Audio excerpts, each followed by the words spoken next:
Have you ever felt irritated, exhausted, or quietly resentful and couldn't quite explain why? You're doing all the things, holding it together, but inside, something feels off. Chances are you're keeping a silent scorecard and didn't even realize it. And what makes it that tricky is that nobody agreed to the rules. No one asked us to keep score even, but here we are. You found the Midlife Revolution Unleashed, the space to embrace your wisdom, reignite your passions, and move boldly into what's next. I am Coach Wayne, the VIP coach. And I'm Coach Stacy M. Lewis. We're here with insights, stories, and strategies to fuel your midlife journey. So take a breath, lean in. Your revolution starts now.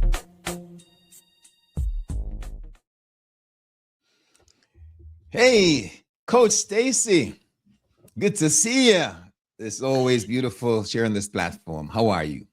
I'm doing well, and it's good to be seen. Welcome to Midlife Revolution Unleashed in a fresh new episode where we are going to explore the real, often unspoken dynamics of midlife, the joy of the season.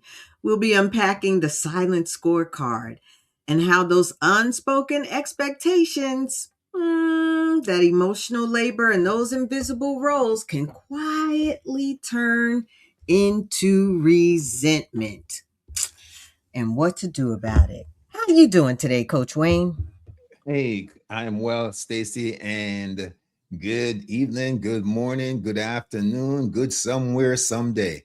And I want to say that I am Coach Wayne.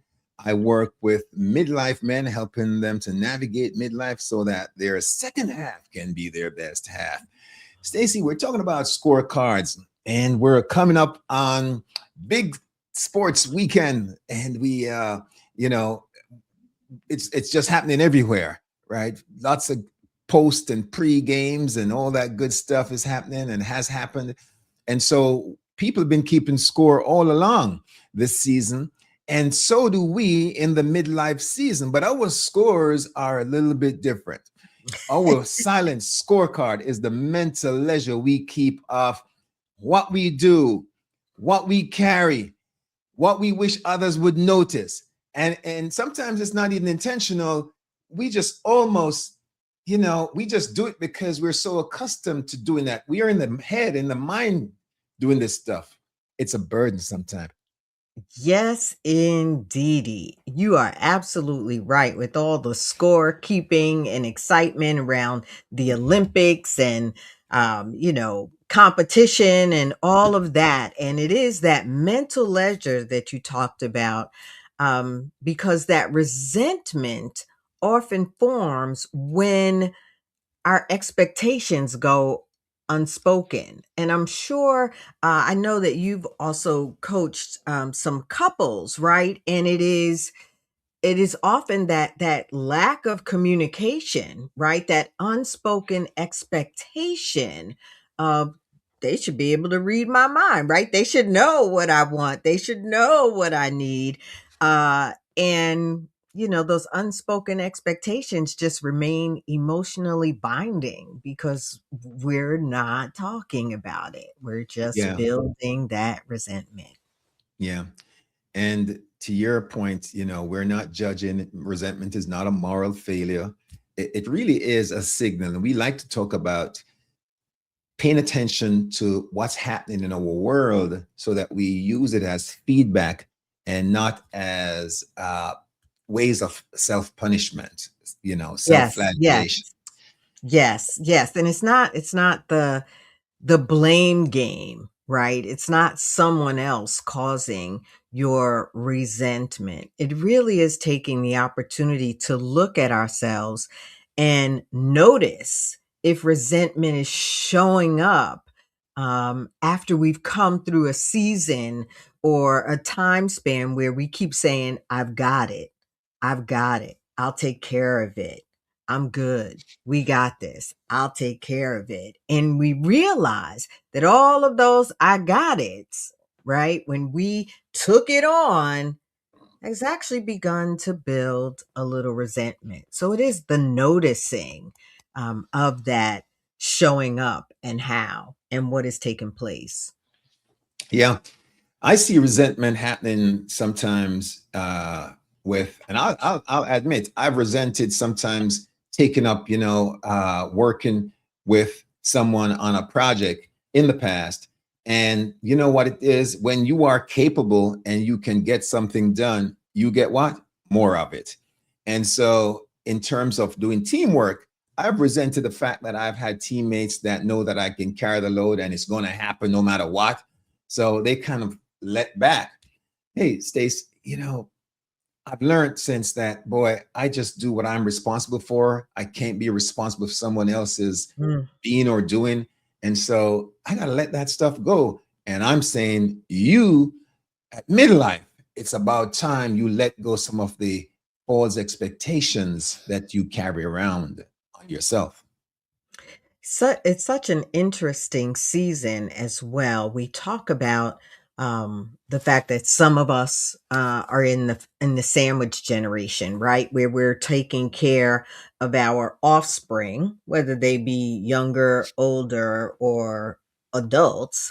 Um, we're taking care of our parents or our grandparents, our step parents, and we realize that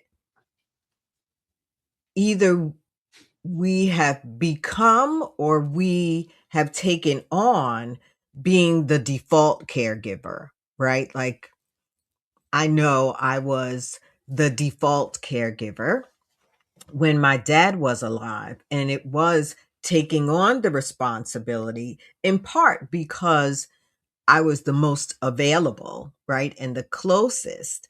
And at the same time, I believe around me, and not faulting anyone, but around me, I became the default caregiver. Like everyone looked to me to say, okay, what's happening with dad? Okay, how is he going to get to the doctor's appointment? All of that.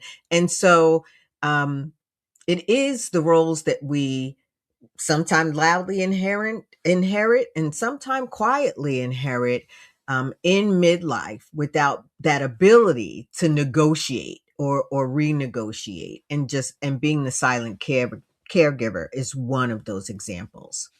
Yeah. And that is beautiful, Stacy, because it also segues into what is happening from the family, the personal life, as you pointed out, into oftentimes what happens in our public life or Hmm. professional life. Hmm. We carry around invisible and emotional labor in midlife. Folks expect, or we think they do, a certain thing from us. We anticipate this need from us, so to speak, and it's hard to manage our emotions when we are belabored. And a lot of times, because we are this more seasoned one in the room, or we are at this place with the expectation that this is the milestone we should have, these are our responsibilities as a more mature, Hmm. seasoned person, we hold on to these things. We are the holder of the wisdom, so to speak.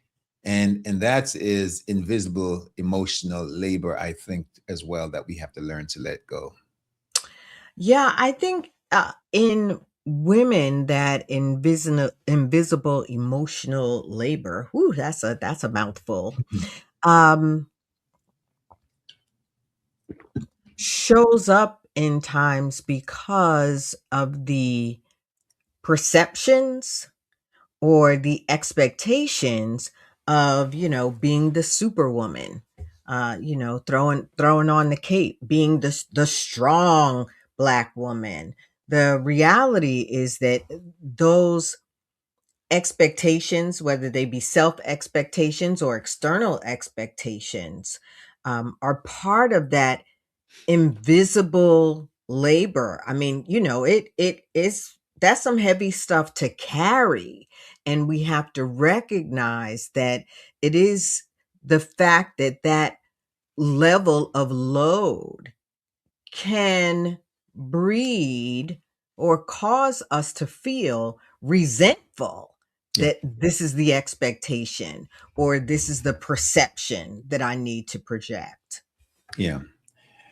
I was talking to a brother recently, not someone that I coached professionally, but when friends know you're in the business, they try to push a little in. And so as I was sharing with him, he talked about some of the resentment he's having for his significant other. And Mm, that's because she's out of work right now, but she still gets her nails done. And so he's saying, I'm carrying around all this stuff. I'm pulling it together. I'm making this happen. And, they've been together for a long time. And I wanted to say, hey, that's a small courtesy, a small thing to do. Is how is it serving you? Is it destroying the budget? Is it something? And it's quite okay. They're not hard up. They're managing. But it's one of the things that his lady friend needs because um, she's under the duress in terms of it's her way of just taking care of herself, and it's a small price to pay. And so we have to recognize sometimes that we have to let go these things we call burdens. Um, as a coach, and as a coach yourself, Stacy, one of the things I think we tell our clients is do an audit and identify some of the things that you're carrying around and things that you can let go, leave off to relieve yourself of this silent scorecard. I did this, so you should do this for me kind of thing. I couldn't agree with you more. And your example is great because it emphasizes the silent in the scorecard, right? So and no fault, I think that this is part of our human nature. Is it possible that he could actually talk that out with his significant other, or at least in a non confrontational way, express how he feels about it so that he, to your point, can hear how she feels about it? Right. So, to your point, yeah, this is the one thing that's kind of keeping her feeling beautiful, if that's it. Mhm. Um, and yet, if there is that silent resentment building, that's the part that we want to dismantle, right? We want to remove the silence, not come aggressive, not come, derogatory, but to just say, hey, this, when I think about our finances and recognizing that getting your nails done is important to you, I just want you to know what I'm also experiencing in it is I'm looking at $100 go out the door, right? Without knowing that we're really managing a different income level right now. And so we have the power to remove the silence from the scorecard. And we don't want to spend a lot of time keeping score, but I do think that your example just really points to the decision of silence and the scorecard and how it can lead to resentment. Yes. Stace, would you introduce the good book at this point? Because I know you do this so well. You know, I there's always so many scriptures that come to mind, but when we talk about the silent scorecard, and in particular around this invisible and emotional labor, one is that we have to guard our hearts. And I think it's in Proverbs where it talks about above all else, guard your heart, for everything flows from it. Right? And so that resentment, right? The guarding of the heart, that we want to guard our heart from that resentment, from holding those feelings in, from carrying that emotional labor, because from our heart is where everything is going to flow from. Yeah. So that's what I got, Wayne. Thank you. And Stace, I think what that really means, and the warning is, the heartening is, we're not saying build up walls and get tough and hard. We're saying just become more intentional and aware, and and selective in terms of what you carry, in terms of your scorecard. Absolutely. It is in the noticing, right? It is in the noticing. If you are carrying some of those examples that we talked about earlier, being the default caregiver, if you're the emotional processor at work, all of that involves guarding our hearts. If you're the strong one, if you're holding the family history and you feel like no one else is carrying the banner, we've got to remove the silence from the scorecard in ways that are healthy. Yeah. And Stacey, we got to look at how we, a lot of times by this stage, midlife, we have developed patterns in our lives, Mhm. things Mm. that we Mhm. do Mhm. automatically, things we do without even thinking. And we have to look at ourselves and see, you know, are we dependable? And what sort of expectations do we place on ourselves? Because expectation sometimes becomes like an entitlement. And when we don't speak out, to your point, even if we don't have a constructive conversation in our own heads about what we're doing and why we're doing it, we're just doing things to tally scores. The resentment will set in, and that we Mhm. don't want, right? People get bitter, and a lot of older people, Stacey, I've seen them. They get these frown wrinkles. They're bitter. They live a life of resentment. Oh, all my life I did this, I did that, and what I didn't do. And you don't want to be that grumpy old lady or old guy in the room that nobody sits beside at the bingo table. That does not sound like your best second half. That's what I will say. Expectation, can become entitlement. How often are we talking about um, maybe our offspring that even as adults come with this sense of entitlement because they expect us to continue to do the things we used to do. Um, One thing about resentment that we don't want to forget is that it creeps in, it quietly moves in. It doesn't just, today you're doing fine and something happens and you're like, "Oh, I'm resentful." The reality is that it builds and it quietly moves in. And I think it's so important to often acknowledge that resentment can be grief for support that we never asked for. Goes back to the silence. Yeah. A couple that I'm dealing with, a gay couple, the one gentleman has been traveling for work, and his partner doesn't travel as much. And this is kind of recent. And so all of a sudden, he fires the house help that would come in to clean, right, on a weekly basis. And he hasn't quite said it to his partner, to his husband, Mm. but the expectation, Stacey, is you are now doing that job. You are now taking up the laundry, the mopping, the cleaning, the this, and the other guy is resentful, and they're both resentful, and nobody really speaking about it until they're sitting in my office, right? And so you see sometimes that resentment is really a call out for support, Mhm. and Mhm. if you don't nip it in the bud, then it explodes somewhere. And this is a cause of a lot of divorces and separations and firings and that sort of thing. Because to your point earlier, you got to put it out there and Yeah, and reframe what you're feeling. I couldn't agree with you more, and I think, some coaching questions right around that. This is like the self-coaching opportunity. What do I wish someone would do, but I've never said or never asked? Yeah. right?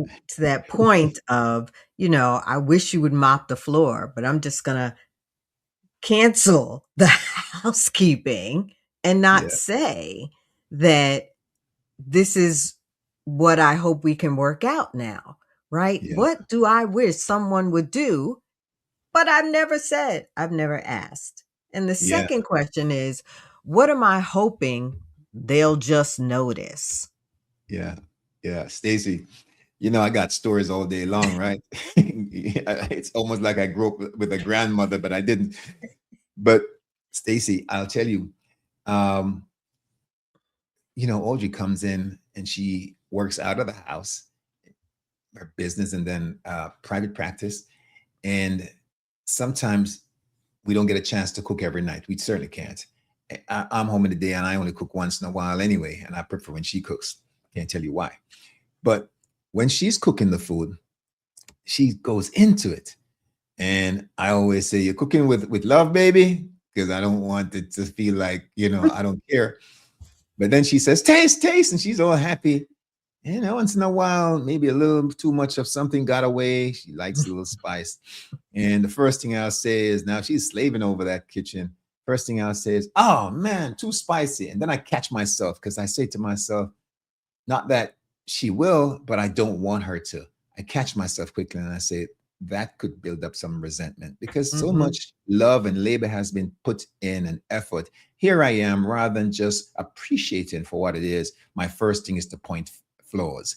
And so we got to check ourselves where that's concerned. Some of us go around with what's not right, what should be in place, measuring stuff, the scorecard. I moved the shoes yesterday, so today's your day. We got to let that go. All of that Right. makes sense. Right. Well said. And no more negative comments about whether it's too spicy or not. You just better suck it up for the moment and go I love drink her some food. She's water. great. Yeah. Go drink some water. Let's talk a little bit about the reality of the need to renegotiate roles without keeping receipts. We Yeah. hear a lot, people are like, I got the receipts, Yeah. Yes. this Yes. happened and I got the receipts. So the reality is we need to sometimes look at these roles, these expectations, and think about how we can renegotiate them without the receipts. What you got, Yeah. Coach Wayne? Well, Stacy, the fact of the matter is that expectations don't automatically mean an agreement, right?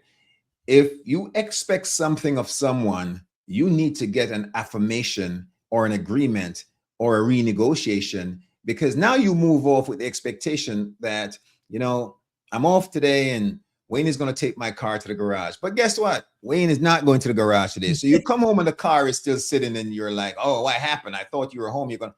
The reality is we have to be clear about our agreements. The agreements that we have with other people matter out of if nothing else, just merely respecting other people's Yeah. position. Yeah. Mhm. Mhm. Yeah, agreement requires voice, and it requires clarity, and agreement is a choice. In my coaching work, we start out with shared agreements between me, the coach, and the client so that we're both on the same page. And too often we're not giving voice to or clarity around um, agreements and waiting for or inviting the other person, right, to make the choice to agree, right? You can't agree by yourself, Mhm. right? You need to be in that relationship, whether it's in the home, on the job, out in the community. Agreement it has to work. Both have to be in agreement in order for it to be true agreement. And let us not try to be superheroes. Just know where your limits are, your capacity. And sometimes you got to say no. No to people you love. No is a powerful word, but an important one for self preservation and for relationships as well. So don't just use historical reference, I'm a supposed to because I've always. No, I can't do that now, right? I'm older. I can't manage to do the things I used to do. So no, or I'm wiser. And Right. stays, it's Right. also important, I think, very important to be in the present tense. To your point, we talk about going back to find the receipts. I mean, really, how dare you talk about what happened in 1940? Come on, let us let us be in the now and be present when we're talking about our needs and our agreements and what's expected and anticipated.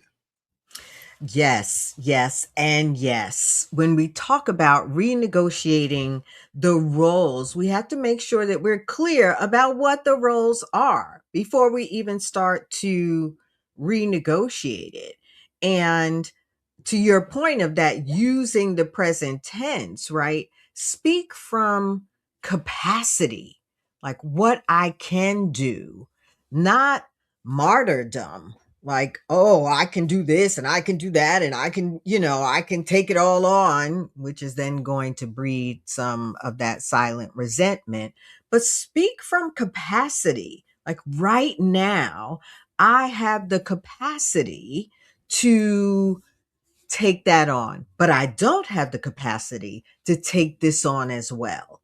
How can we negotiate or really come to clear expectations about what's important, what's urgent, what I must do, what you must do, and how that works together, clearly stating it so that there is no foundation for resentment. And Stacy, let me just say this in terms of clarification. I know we talked about must, but must is it can be strong and compelling and shoulds, right? So when we talk about expectations, be gentle when we're sharing with others what the expectations are and how we want to move about it, because people get offended sometimes, yeah, uh, and very sensitive we are in terms of, again, with the agreement, like any other contract, both Mm, parties got to agree. There's things you compromise, there are things you work through, and then you kind of shake on it and you move forward. So, very important that both people or whoever it is at the table. And that way we can release some of the pressure of keeping scores. right. Because it's not about weakness or to your point of, keeping scores, you did this and therefore, I'm going to do that. It really is about self-leadership and acknowledging who you are, where you are, and giving yourself permission to revise what no longer fits in the season. And then in any type of relationship, communicating that need for revision in a way that is inclusive and supportive and brings your needs to the table without receipts. Yeah, Stace, we're talking about making the invisible visible, bringing it to the Mm, table. You said so. Bringing it to the table is so important.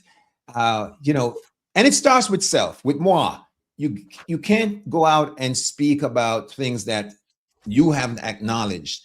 And so if you know you're feeling some kind of way, fellas, talking to you, if you are holding stuff in because you're trying to be bigger and better than and Superman, but inside you are seething, you are ready to mm, let go. It's going to be dangerous to yourself. Firstly, health issues, mental health issues. I'm seeing it every day in my office. People just carrying stuff on their scorecards and it's not matching up, but they won't be honest enough to say it out loudly, especially to themselves. And mhm. so they come in and they have already imploded by the time I see them.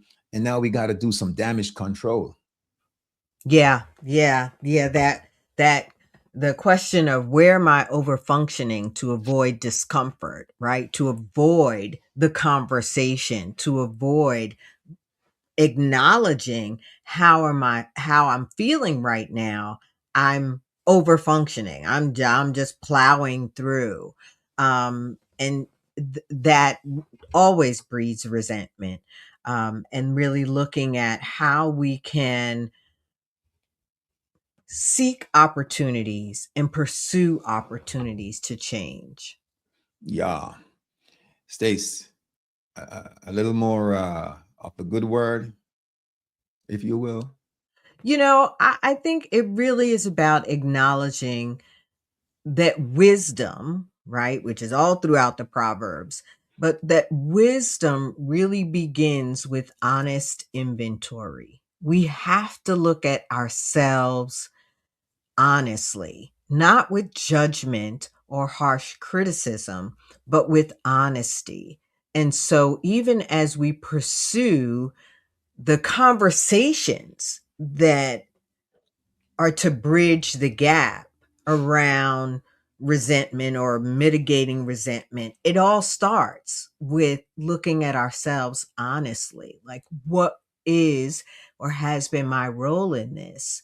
And how does that play into how I feel right now? So I would just say, you know, hit the book of Proverbs, but think about wisdom and the reality that it all starts with us being honest with ourselves. Not critical, not judgmental, but honest.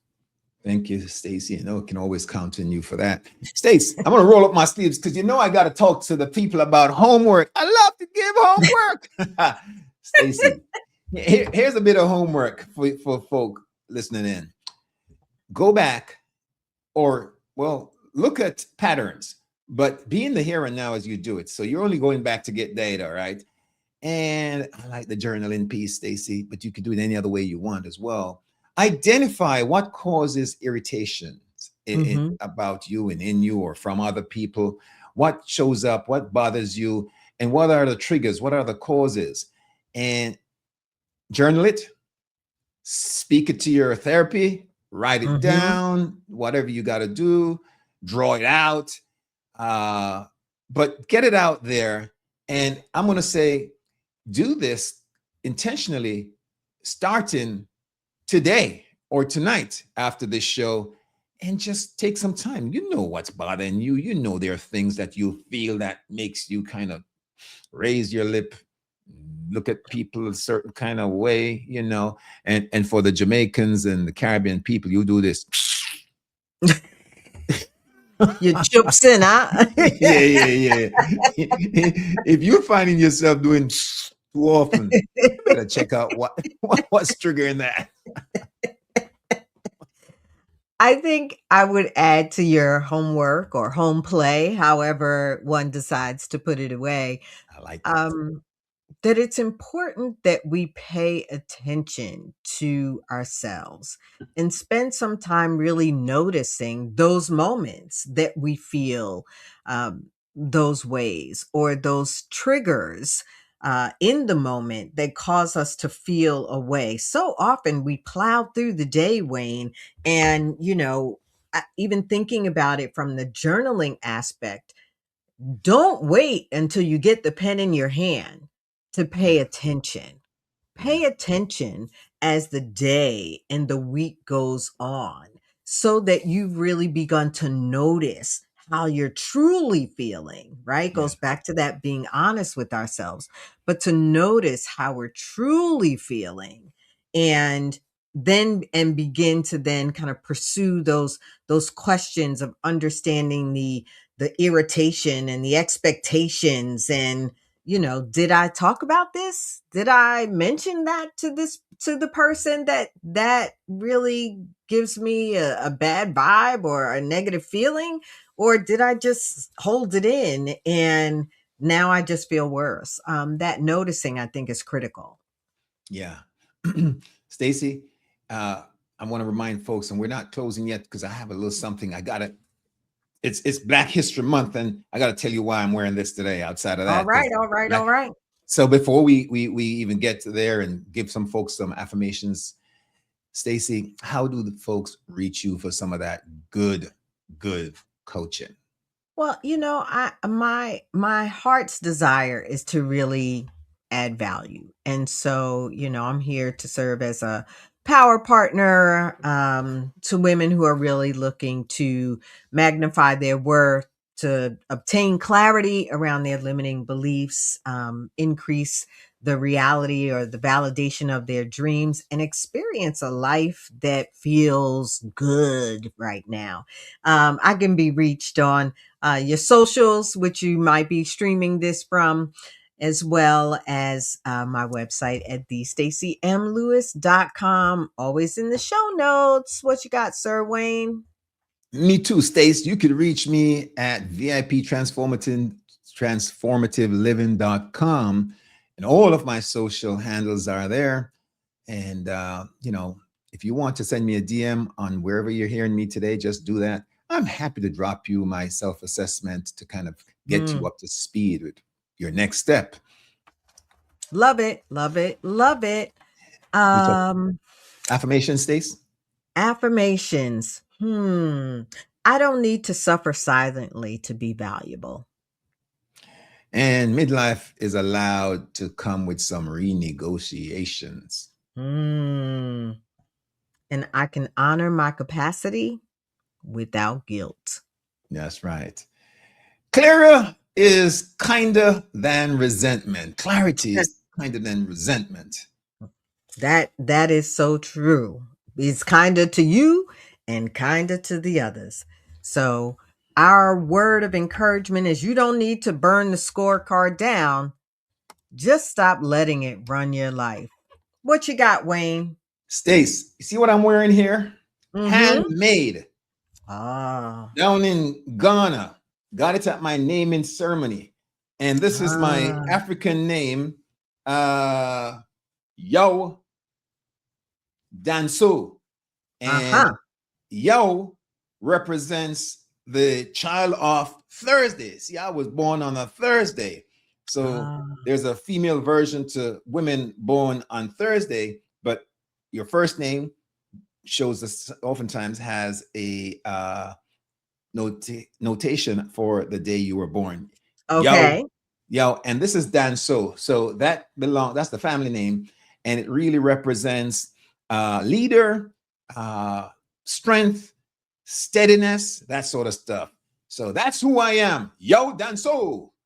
And to folks celebrating this February, happy Black History Month. World History is Black History. Absolutely. That was good. I enjoyed that educational moment.